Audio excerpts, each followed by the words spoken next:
और अभी जो अमिताभ जी कह रहे थे कि दक्षिण नॉर्थ वर्सेस साउथ का जो डिवीजन है, देखिए विंध्य के उस पार, विंध्य पर्वत के उस पार एक राज्य है महाराष्ट्र, उस महाराष्ट्र को छोड़ करके बाकी सब जगह कांग्रेस बीजेपी के लिए हमेशा समस्या रहती है और कांग्रेस के लिए हमेशा स्थितियां अनुकूल रहती हैं, आसान रहती हैं। जब नॉर्थ में हारना तो बहुत पहले शुरू कर दिया था कांग्रेस ने, इसके बावजूद महाराष्ट्र कांग्रेस के कब्जे में था, 2014 तक कांग्रेस के नियंत्रण में था। एक तो भाषाई राज्य भी है और विंध्य के पार की एक अपनी अलग राजनीतिक तासीर है।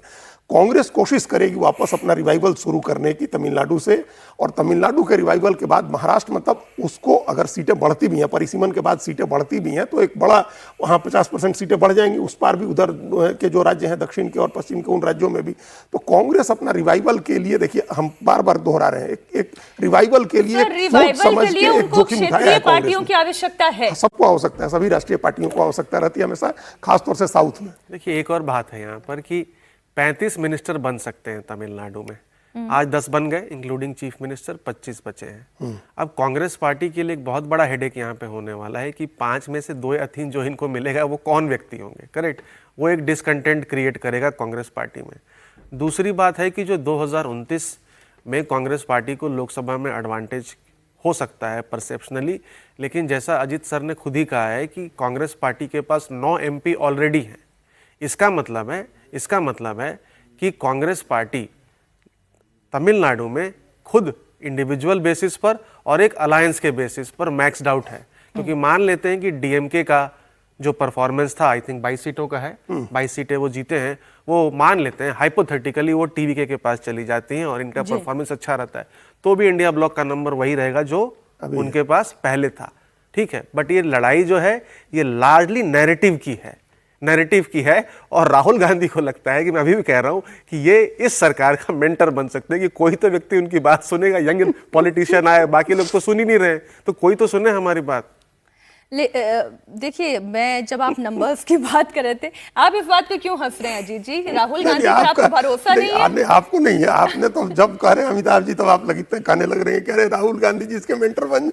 राहुल गांधी अपनी पार्टी को तो लीड कर ले और केवल दक्षिण के जरिए, दक्षिण की क्योंकि 129 सीटें आती हैं सर, दक्षिण के सभी राज्यों की मिला लें, तमिलनाडु की 39, आंध्र प्रदेश की 25, कर्नाटक की 28, तेलंगाना की 17 और केरल की 20, तो कुल मिलाकर 129 सीट का ही तो स्ट्रेंथ है ना सर। तो अगर अपनी पार्टी को बड़ा करना है तो फिर उत्तर का भी उतना ही डोमिनेंस होना पड़ेगा। बिल्कुल बिल्कुल, तो उत्तर में भी देखेंगे, जहां उनको मौका मिलेगा वही तो करेंगे। जुड़ते हैं सर, परजीवी बन जाते हैं और उसको सिकोड़ देते हैं सर, ये भी तो एक चैलेंज है। ये तो तमिलनाडु और पुडुचेरी के बारे में हमने अभी कहा है खासतौर से, क्योंकि इन दोनों राज्यों के अभी नतीजे आए और वहां इन दोनों पार्टियों, डीएमके को ड्रैग किया कांग्रेस पार्टी ने। अगर डीएमके को राजनीति करने देती, डीएमके ने 2021 में ही पुडुचेरी में सरकार बना ली होती।